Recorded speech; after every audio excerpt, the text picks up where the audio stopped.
அஸ்ஸலாமு அலைக்கும். எல்லாத்துக்கும் வணக்கம். வாங்க, கடுகும் வரமிளகாயும் போட்டிருக்கிறேன் உப்பேரிக்கு. அது கூட கொஞ்சம் வெங்காயம் போட்டுருவோம்.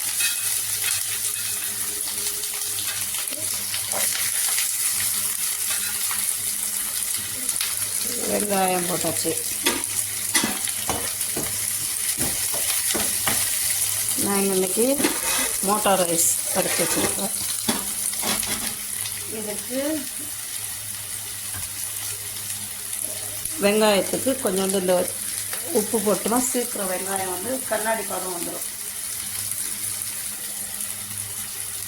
அப்புறம் வந்து இங்கே பாருங்கள், கேபேஜ் நறுக்கி வச்சுருக்கேன், தேங்காய் திருவி வச்சுருக்கிறேன், ஒரு உருளைக்கிழங்கு வச்சுருக்கிறேன். இப்போ இது கூட இந்த உருளைக்கிழங்கையும் போட போகிறோம்.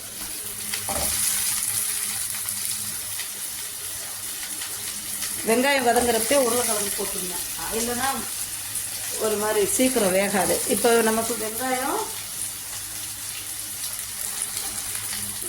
வதங்கிறதுக்கும் இந்த உருளைக்கிழங்கு வேகிறதுக்கும் சரியாக இருக்கும்.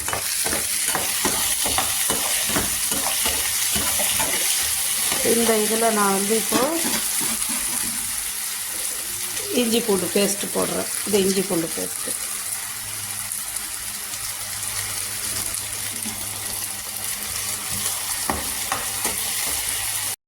இங்கே பாருங்கள், இப்போ வந்து உருளைக்கிழங்கு நல்ல எண்ணெயிலே இதாகிடுச்சு.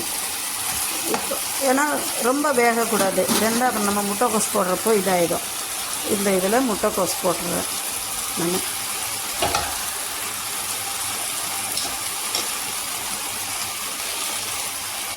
முட்டைக்கோஸ் பொரியல். இது கூட நான் என்ன பண்ணுறேன்னா தேங்காயும் போட்டுருவேன். தேங்காய் நம்ம இப்பயே போட்டோமா நமக்கு வந்து நாளைக்கு பொரியல் வச்சாலும் கெட்டு போகாது. ஃப்ரிட்ஜில் வைக்கணுன்னு அவசியம் இல்லை. அதனால் இந்த தேங்காய் இதிலே போட்டு நல்லா வதக்கி விட்றதுனால என்ன ஆகுதுன்னா தேங்காய் நல்லா அதிலே இதாகிடும். நல்லா வதங்கி வரப்போ அது ஒரு தனி ருசி கொடுக்கும். அதுக்காக தான் இது ரொம்ப ஈஸி. இதனால் வீட்லேயே இந்த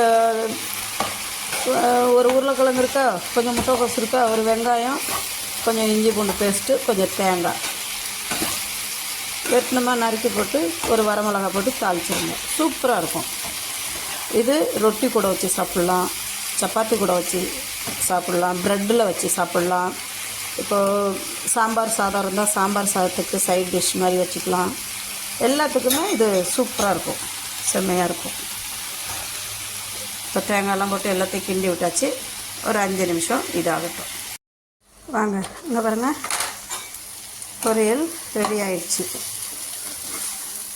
நான் அதில் கருவேப்பிலை போட்டது உங்கள்கிட்ட சொல்ல மறந்துட்டேன். சூப்பராக இருக்கா? அவ்வளோதான், ஒரு பொரியல் 5 நிமிஷம் தான். உருளைக்கிழங்கு முக்கால் வேக்காடு வந்த பிற்பாடு நம்ம முட்டைக்கோஸை போட போகிறோம். இவ்வளோதான், சூப்பர். பிடிச்சிருந்தா ஷேர் பண்ணுங்கள், சப்ஸ்கிரைப் பண்ணுங்கள், உங்கள் சேனல் கமெண்ட் பண்ணுங்கள். Okay, thank you.